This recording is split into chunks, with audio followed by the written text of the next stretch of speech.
inflation in the supply chain. You mentioned at the top that unemployment's down, wages are up, and that's a testament to the progress that President Biden has made on the economy. But there's no mention of inflation in that, and while wages are up almost 4.5%, inflation is up 5%, so any bump in pay that people are seeing in their paycheck is getting wiped out when they're going to the store and paying more for everything. So what do you say to people who are looking at their budget and they're saying, this doesn't feel like progress under President Biden, it feels like a pay cut?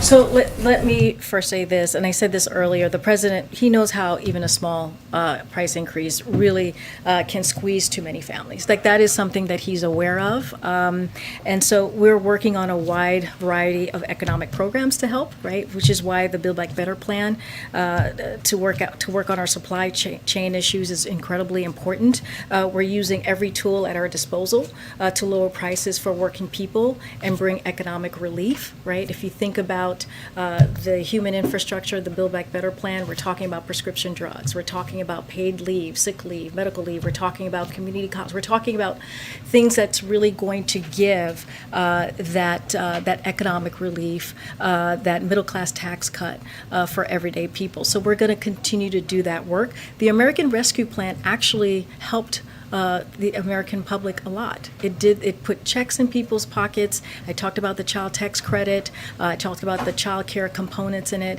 There was a lot there that gave some relief,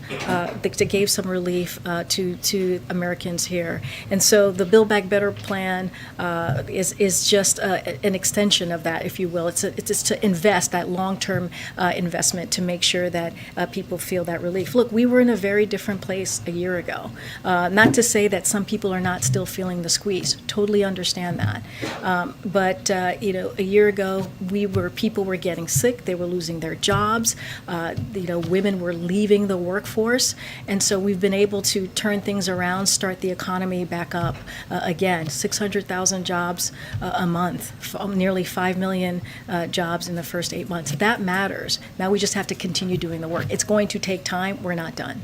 Quickly on the supply chain, there's a lot of talk about Christmas presents not arriving on time, but the issue is more severe and critical than that. I mean, it's affecting small businesses. Auto body shops can't get parts to fix cars, so they can't make money. 90% of school nutrition programs say they're worried about continued supply chain issues, according to a School Nutrition Association survey. Some schools are making last-minute grocery store trips just to feed their students. So if this is an issue that the White House has been working on and aware of since February, why does it seem like this is a problem that is getting worse, not better? I would say this, when it comes to the supply chain, there are complexities there. When you think about, when we learn about the global supply chain as well, right? That's one thing that you kind of have to put it in the bigger picture. Come on, man.